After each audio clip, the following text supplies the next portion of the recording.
Hola, bienvenidos a la segunda clase correspondiente al curso de Fundamentos y Herramientas Tecnológicas para la Docencia Online. Continuamos con nuestro tema número uno relacionado con el individuo y su aprendizaje, entendiendo que en nuestra clase anterior nos enfocamos fundamentalmente en todo lo que eran esas teorías del proceso de enseñanza y aprendizaje, cuáles eran sus principales características. Definíamos por qué íbamos a trabajar exactamente con esas teorías, entendiendo que hay muchas, existen bastantes teorías que tienen total validez. Sin embargo, por cuestiones de pertinencia con el tema y los aspectos que vamos a enfocar acá y cuál es el objetivo del curso, presentamos las que se correspondían con lo que al final vamos a querer demostrar, que es la aplicación o la utilización de herramientas tecnológicas para ejercer la docencia online y todo el proceso estratégico de diseño instruccional que podríamos utilizar dependiendo de la población sobre la cual vamos a interactuar.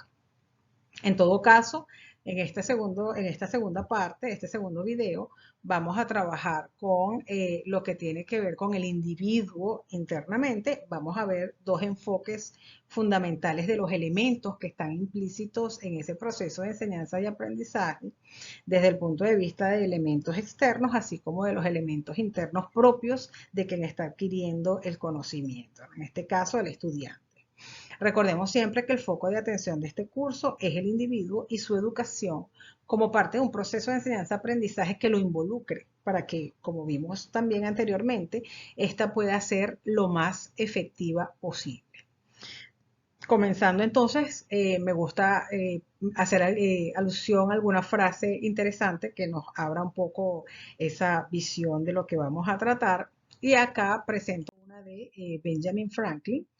que está relacionada con lo que comentamos. Dice, dime y lo olvido, enséñame y tal vez lo recuerde, involúcrame y lo aprendo. Esta frase es bastante interesante en la medida en que el último párrafo dice, involúcrame y lo aprendo. Nos lleva a deducir que cuando la persona está involucrada en lo que es el conocimiento, la enseñanza que está o que debe estar adquiriendo en un momento determinado que se le está impartiendo,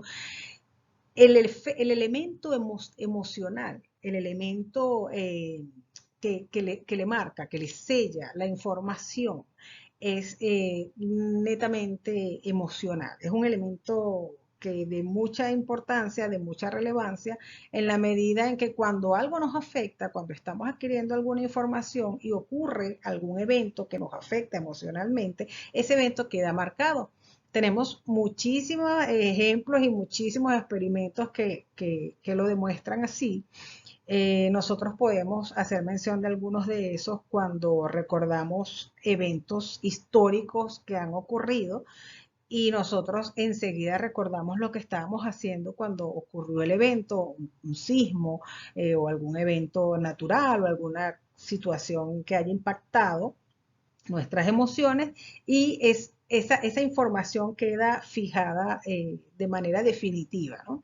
De manera que esta frase me parece muy adecuada a lo que vamos a tratar en lo adelante porque involucra entonces ese elemento. Mi experiencia durante toda mi carrera docente me ha confirmado incansablemente que cuando hay una participación emotiva y directa de quien está asumiendo, quien está adquiriendo el conocimiento, este queda fijado de una manera mucho más permanente que cuando no ocurre así. Como habíamos mencionado anteriormente, esta es mi formación. Tengo un doctorado en gestión de investigación. Soy ingeniero de sistemas. Estoy graduada con pregrado en las áreas de las ciencias duras y esto me ha facilitado enormemente esa integración, esa conjugación entre lo humano y la tecnología, que es parte del camino de innovador que está siguiendo en este momento la humanidad y para la cual nosotros como docentes tenemos que mantenernos en permanente preparación y en permanente actualización, ¿no? Todo esto, mi carrera docente me ha facilitado el diseño de este programa y muchos otros, ya que me han permitido obtener una visión integral que va desde lo tangible que es la fisiología del cerebro, las neurociencias en sus diversas modalidades, la herencia, cerebro triuno, como vamos a ver más adelante, hasta lo intangible, que son elementos como de la mente, teorías de la personalidad, inteligencia emocional. Y vale decir que nosotros en la empresa Amazing Engineering, nosotros damos instrucción y damos adiestramiento en todos estos aspectos humanos y tecnológicos que están llevando la batuta en lo que es la evolución de la humanidad, de la sociedad y de la educación hoy en día. Continuamos entonces nosotros con nuestro tema, como les decía, el individuo y su aprendizaje. Recuerden que este tema va a ser evaluado con lo que ustedes pudieron revisar en la clase anterior y con lo que están revisando con este video. Vamos a tener una pequeña evaluación que nos permita medir relativamente su nivel de seguimiento de estas instrucciones que se están dictando acá. Ok, entonces comenzamos con el tema que es elementos implícitos en el aprendizaje. Como les decía, vamos a tener dos enfoques fundamentales. Uno desde el punto de vista de los elementos que están implícitos en el aprendizaje como proceso de aprendizaje. Recordemos que en el proceso de aprendizaje interactúan diversos elementos que no necesariamente tienen relación inicialmente entre sí, y vamos a tener otra perspectiva que es desde los elementos implícitos en el aprendizaje interno, elementos internos, desde el punto de vista del individuo que está adquiriendo la información y que está adquiriendo el conocimiento. Desde estas dos perspectivas, obviamente estas dos perspectivas están en función de los elementos en función de los cuales están involucrados. En el caso del proceso de aprendizaje, el entorno, como les decía, está conformado por quien está adquiriendo el conocimiento, por quien lo está impartiendo, en este caso el profesor, los métodos que utiliza, el ambiente en el cual esto se está llevando a cabo. Y desde el punto de vista del individuo que aprende, vamos a hacer una revisión integral. Por supuesto, recordemos que esto es un curso que es bastante extenso, cada uno de sus temas tiene, podríamos decir que cada uno de los temas que se están tratando acá, cada uno de los submódulos que se están tratando acá, es un curso aparte, ¿no? Es un curso solo, porque la cantidad de información y material los datos que abordan es bastante extenso. En todo caso, cuando estamos analizando los elementos implícitos desde el individuo que aprende, vamos a darle una revisión muy ligera, muy rápida, pero sin dejar de mencionar algunos aspectos que considero que deben ser relevantes para que todos como docentes los tengamos siempre presentes, ¿no? En todo caso, analizando el proceso de interacción entre los elementos del proceso de aprendizaje que involucran al entorno, tenemos en principio que alguien enseña, tenemos un profesor, tenemos alguien que está dando alguna instrucción en relación a algún tema en particular y alguien está aprendiendo. ¿Okay? En lo particular siempre he considerado que el proceso de aprendizaje, enseñanza-aprendizaje es bidireccional porque he dicho muchas veces que así como nosotros impartimos instrucción, damos adiestramiento, enseñamos en función de un área específica, de unos objetivos específicos, también nosotros nos nutrimos a su vez desde otras formas también de quien estamos enseñando, ¿no? Entonces yo considero que es un proceso bidireccional porque el elemento humano nunca deja de aprender y una vez que uno está dando la instrucción, también hay muchas reacciones que le refuerzan a uno el mismo proceso de enseñanza y creo que eso redunda en una mejora en el proceso de enseñanza y aprendizaje. Es decir, todo este proceso de aprendizaje lo podríamos resumir como un proceso de cambios, de transformaciones que actúan en lo profundo de ambas partes, de quien enseña y de quien recibe la enseñanza, que pudiera decirse incluso que son cambios, muchas veces se involucran algunos elementos como elementos emocionales, lo hacen incluso a nivel neuronal. Cuando estamos hablando del proceso, esto es retomando un poco lo que habíamos dicho en la clase anterior, el proceso de enseñanza-aprendizaje es un proceso transformador. Acá vamos a incorporar un elemento, una palabra que tiene que ver con la configuración, la constitución fisiológica del cerebro, ¿no? Las células cerebrales, las neuronas, etcétera, y podemos decir que esos cambios producidos al adquirir la información transforman a nivel del neuroreflejo de la realidad de quien está adquiriendo el conocimiento, pero como les dije antes, también de quien lo está impartiendo. Esos cambios, esas transformaciones, esas modificaciones se generan a un nivel cuantitativo, cualitativo dentro de la realidad de quien está aprendiendo, pero también desde un nivel abstracto, intelectual. Es decir, que son cambios que van a transformar realmente el pensamiento. Vamos entonces acá a cambios que van a generar modificaciones importantes en el mismo pensamiento del individuo. Al hablar de cambios bidireccionales, muchas veces de información y de aprendizaje que es bidireccional, muchas veces quien está adquiriendo la información teórica, clases, de un procedimiento, de una asignatura, muchas veces no está siendo consciente de cómo ese conocimiento que está adquiriendo le está modificando su propia configuración, su propia lógica de razonamiento, su mismo pensamiento. Tal vez quien está impartiendo la información sí está un poco más consciente de lo que está ocurriendo, pero siempre esas transformaciones van a ser a un nivel tal que van a modificar su propio pensamiento. Ese proceso transformador del neuroreflejo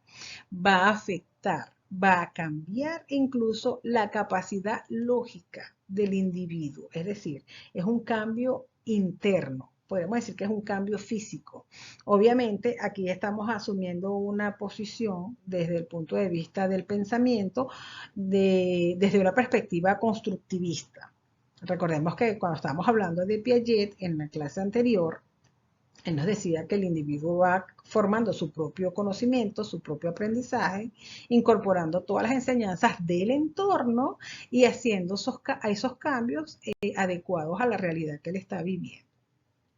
En todo caso, si seguimos en que es una posición constructivista en la cual el pensamiento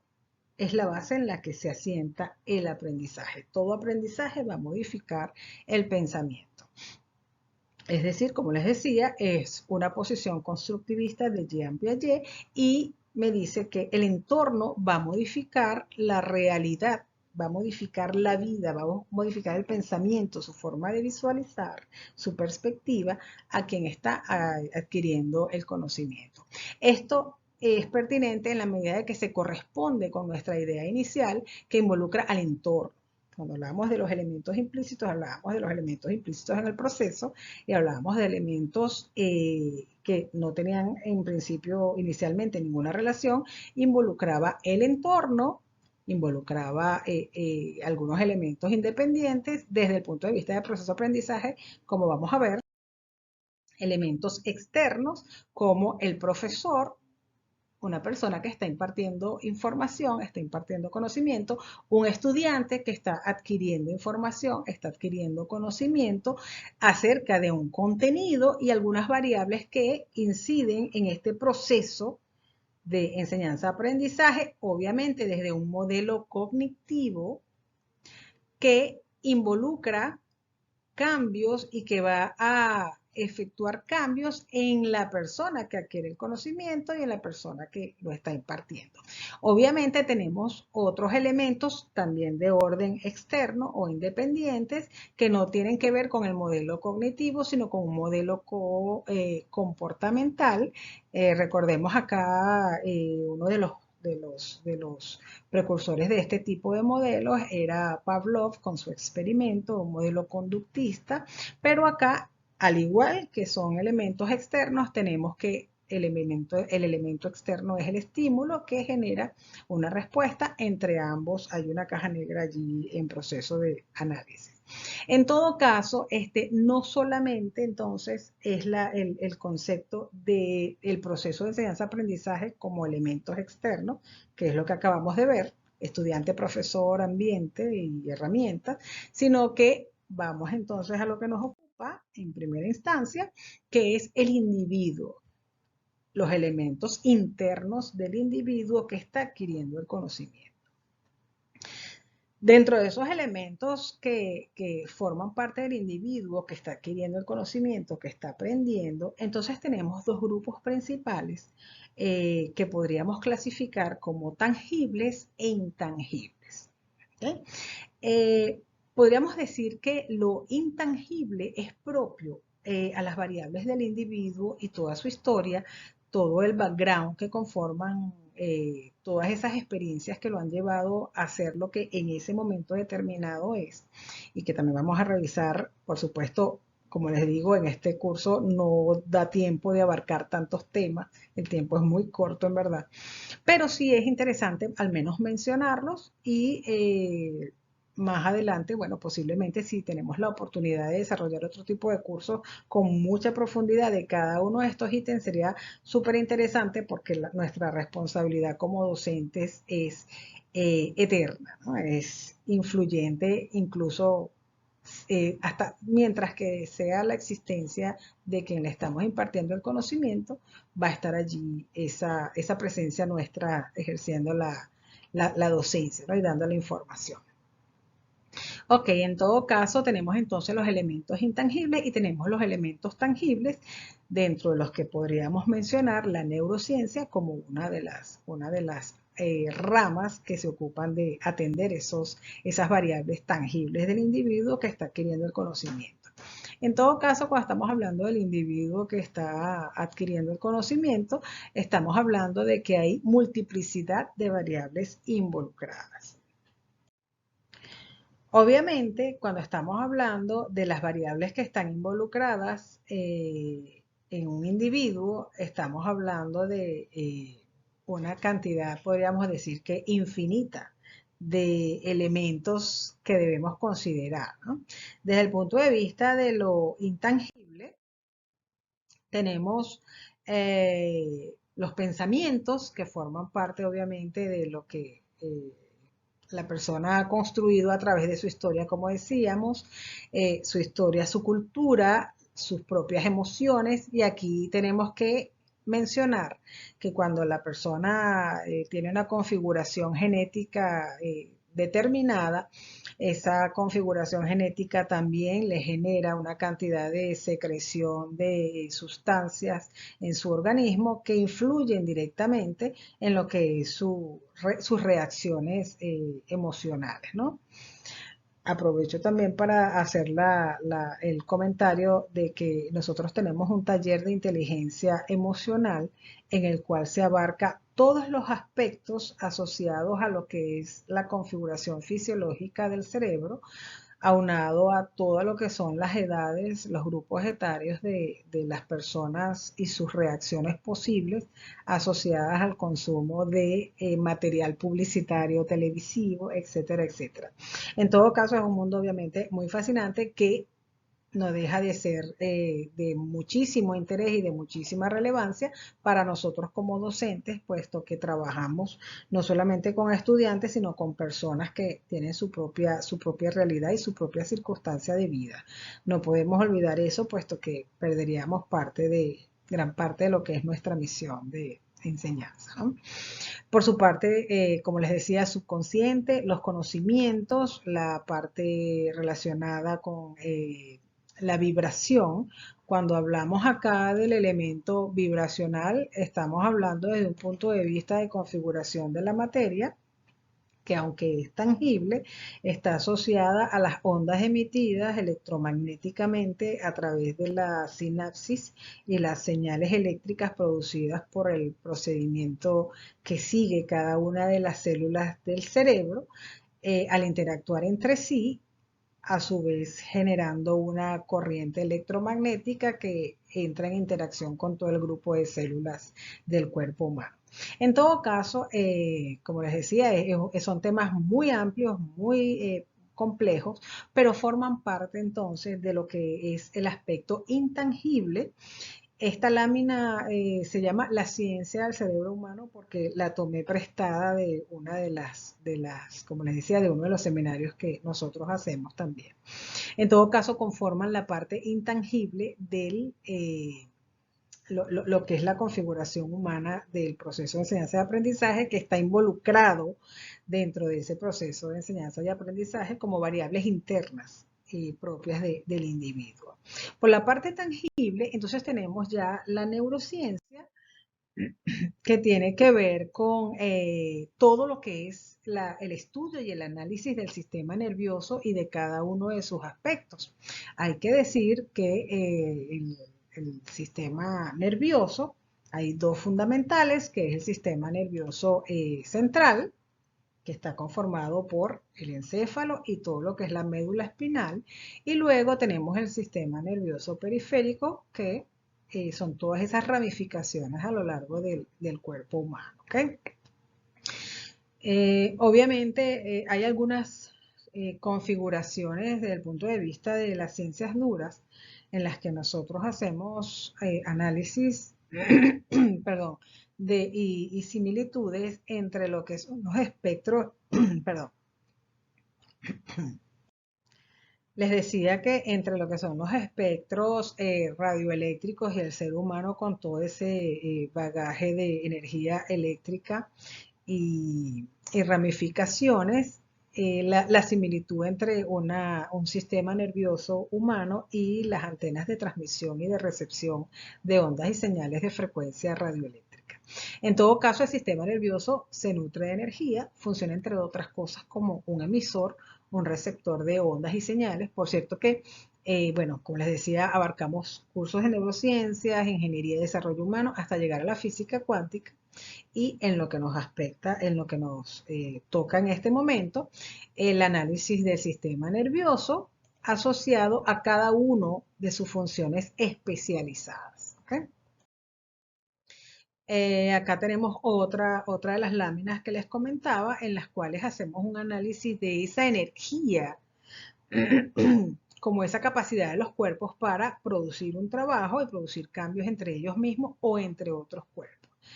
En todo caso, se hace un análisis de lo que son las energías calóricas que forman parte del organismo, del cuerpo humano, esa energía mecánica, potencial y cinética cuando estamos en movimiento, esa energía química asociada a todos esos enlaces y sustancias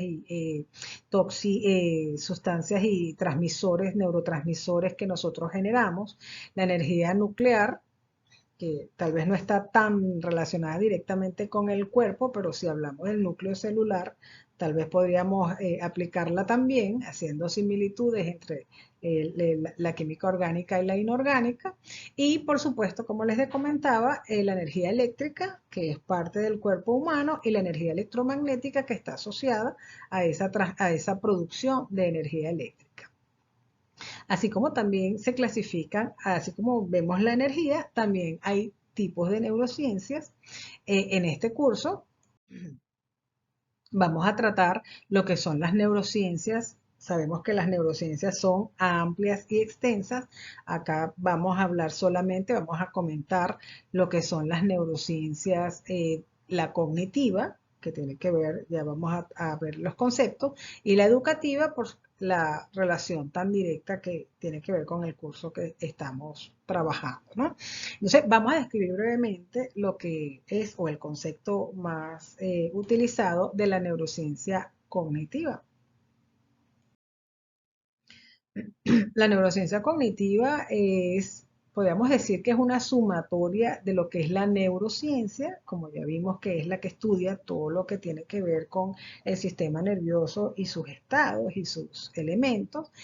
pero sumándola o agregándola o en conjunción o integrándola con lo que es la psicología cognitiva. Esto quiere decir que la neurociencia, como neurociencia, es el estudio del sistema nervioso, y la psicología cognitiva tiene que ver entonces con las funciones mentales superiores. Es decir, que cuando hablamos de neurociencia cognitiva, estamos hablando de procesos que asocian lo que tiene que ver con la parte fisiológica del sistema nervioso y toda esa parte psicológica que nos permite adquirir información y conocimiento, ¿no? Entre otros, estudia los siguientes procesos. La creatividad como elemento que involucra los dos aspectos, aspecto de la neurociencia y de la aspecto intangible, el aprendizaje, el lenguaje, la inteligencia, toma de decisiones, memoria, conciencia, atención, emoción y empatía. Estos son algunos de los procesos, obviamente, como les comentaba al principio, está extremadamente resumido porque realmente es un tema sumamente extenso. Y por su parte, entonces tenemos la neurociencia educativa, de la cual tenemos también varios seminarios, ¿no? La neurociencia educativa nos habla de la neurociencia más la educación. Este aspecto del curso, en lo particular, lo considero que es uno de los más relevantes en la medida que involucra entonces todo lo que es la parte de la neurociencia del individuo, más las herramientas que nosotros tenemos que usar o las que usamos para facilitar ese proceso de enseñanza y aprendizaje. En este sentido, nosotros podemos hablar, repito, hay muchísimas teorías que plantean esta relación entre la neurociencia y la educación, todo lo que es el diseño curricular, las prácticas pedagógicas, etcétera. Pero hay dos que son en lo particular muy interesantes, ya que habla de la configuración de los dos hemisferios centrales, asignándole a cada uno de ellos unas actividades específicas en el proceso de aprendizaje, ya sea, lo vamos a tratar. Y está la teoría del cerebro triuno, que implica y es tratada aquí por su connotación del aspecto emocional asociado a lo que es el concepto del cerebro reptil, ¿no? El objetivo es resaltar básicamente que estas teorías, estas dos teorías tienen, o bueno, entre otras, tienen grandes implicaciones para el diseño del currículo de la carrera docente. Nosotros como docentes necesitamos tener en cuenta la configuración fisiológica del cerebro de las personas que están adquiriendo conocimiento, para que dependiendo de cuáles las asignaturas, cuáles son los objetivos del proceso de enseñanza y aprendizaje, nosotros podamos orientar a fortalecer o a apoyarnos en estas teorías para fortalecer algunas estrategias que nos puedan conducir a una mayor eficiencia en ese proceso. De manera que cuando hablamos entonces de lo que son los dos hemisferios cerebrales, se hizo la distribución del hemisferio izquierdo y del hemisferio derecho del cerebro, asociándole a cada una de estas partes unas funciones o unos aspectos en los cuales ellos tenían mayor actividad, ¿no? Según esta teoría de los dos hemisferios cerebrales, el hemisferio derecho está asociado a la parte espacial, la rotación de figuras geométricas, la organización sí, en el espacio tridimensional, y la parte izquierda está asociada a lo que tiene que ver con la escritura, la lectura.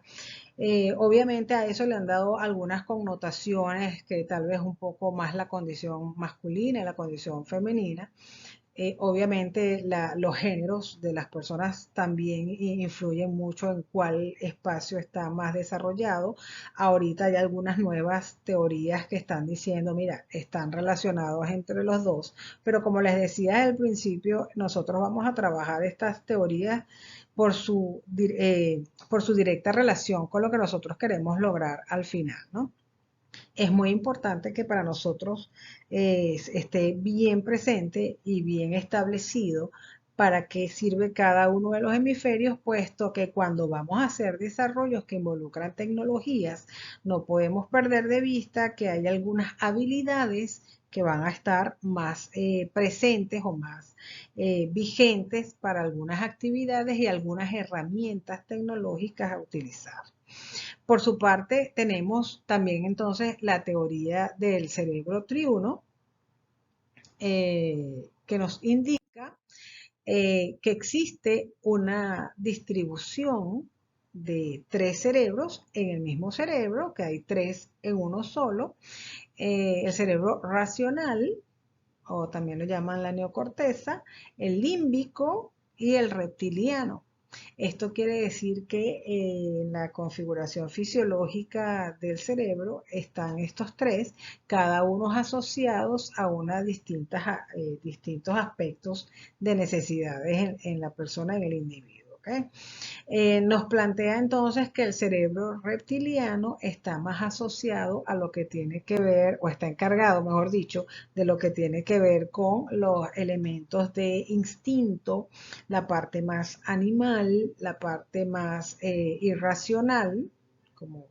para hacer la contraposición con el cerebro racional, a todo lo que es el hambre, esa satisfacción de las necesidades básicas, la defensa, la supervivencia,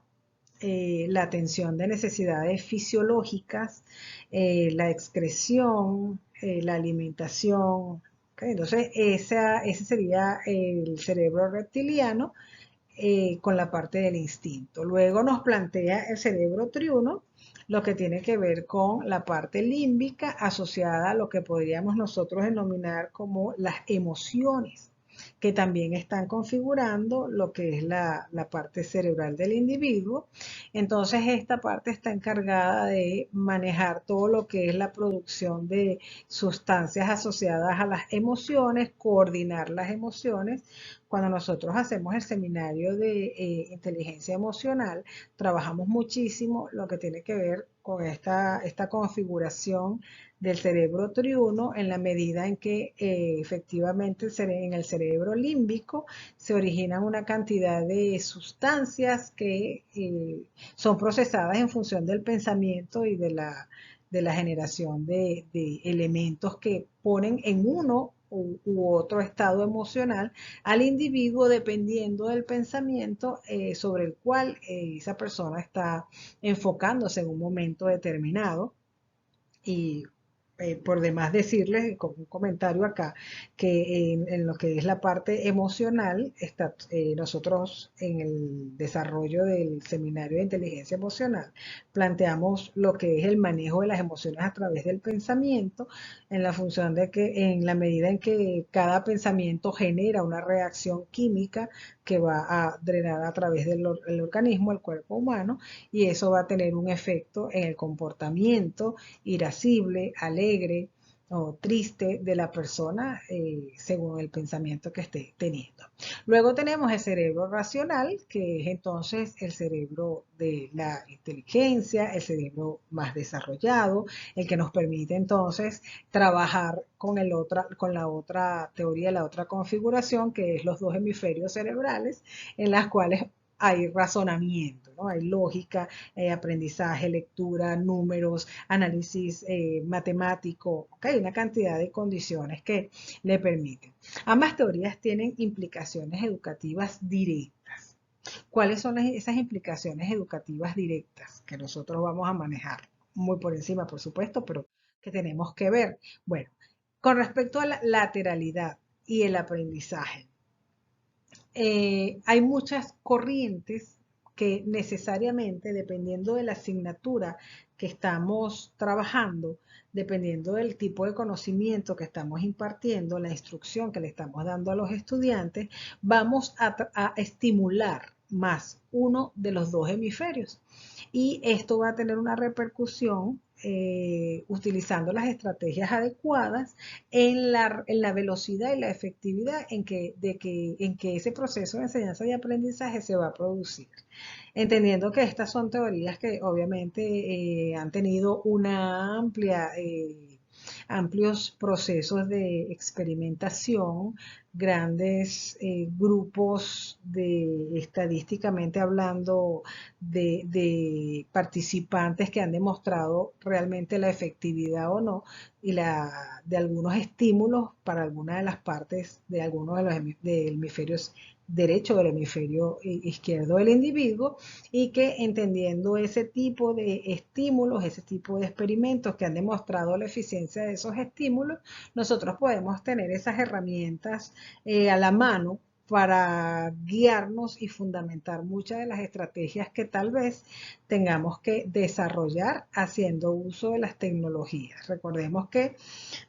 así como plantea las inteligencias múltiples, cuando hablamos de las teorías,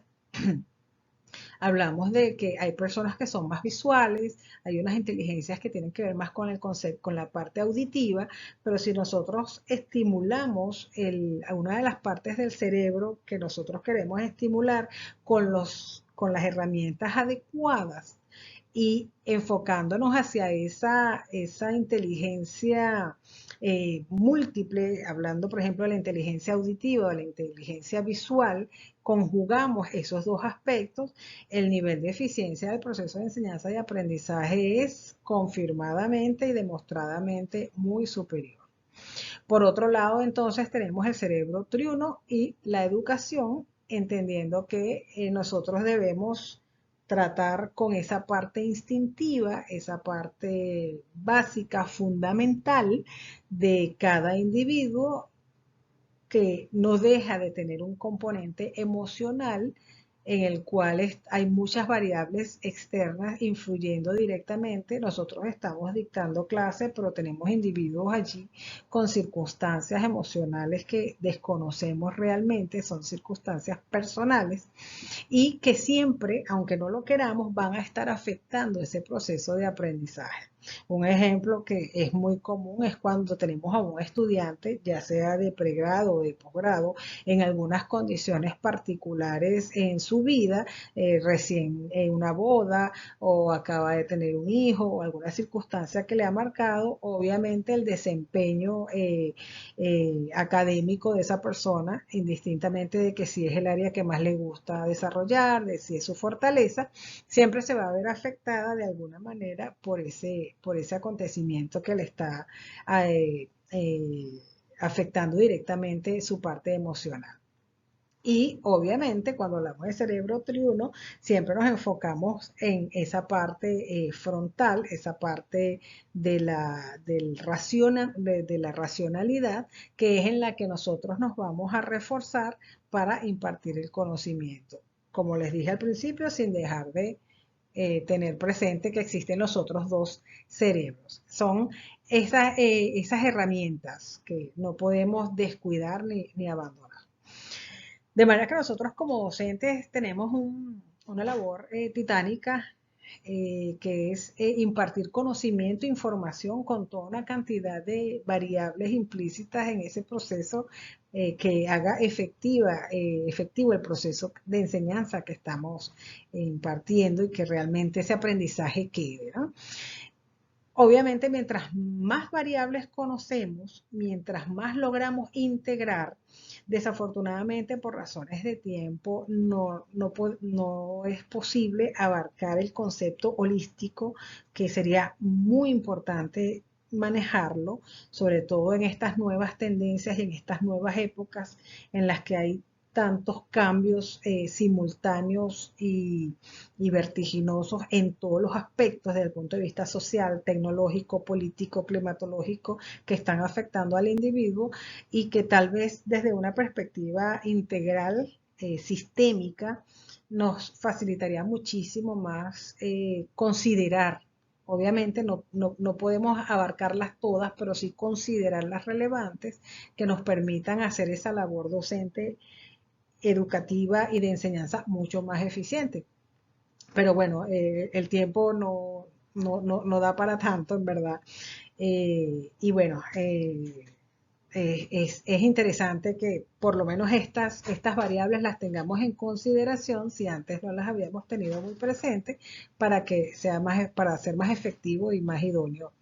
el proceso de enseñanza y aprendizaje, aunque como le dije del principio, esto está orientado a satisfacer las necesidades que podamos tener cuando vayamos a utilizar las herramientas tecnológicas, que de ahora en adelante, nuestro próximo tema vamos a tratarlo, para la docencia a través de las herramientas en línea, ¿no? Ok, con estas explicaciones elementales, habiendo entendido que el proceso de la enseñanza y aprendizaje desde una revisión junto al entorno y desde su propia característica interna, podemos ahora incorporar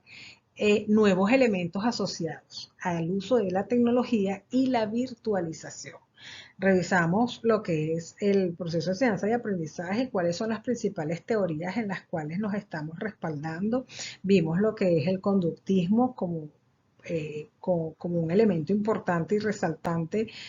porque involucra el elemento emocional o reactivo de las personas. Lo vemos mucho en lo que son las redes sociales, eh,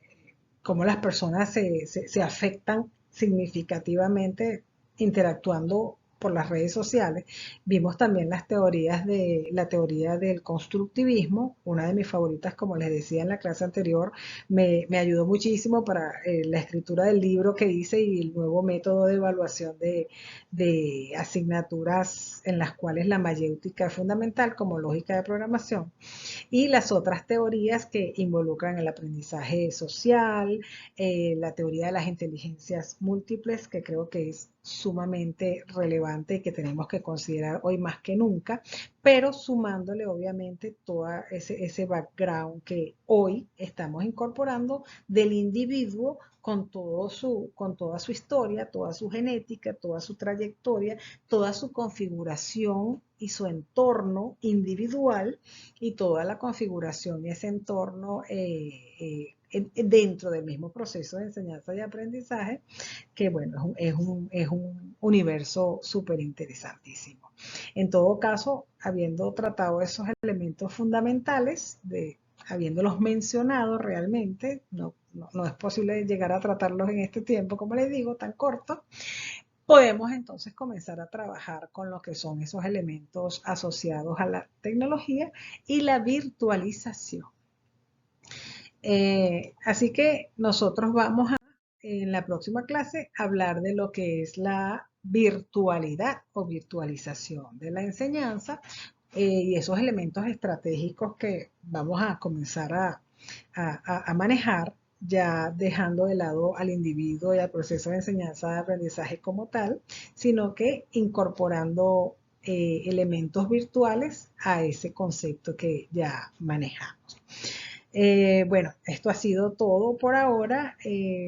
La evaluación que vamos a hacer de este primer tema, vamos a estar publicando, vamos a estar colocando, muy posiblemente les haga un video o un documento, igualmente se les envíe vía correo para ilustrarles cómo va a ser el mecanismo a aplicar para que ustedes puedan hacer su evaluación de este primer tema asociado al individuo y su aprendizaje. Bueno, ha sido todo un gusto y espero que les haya gustado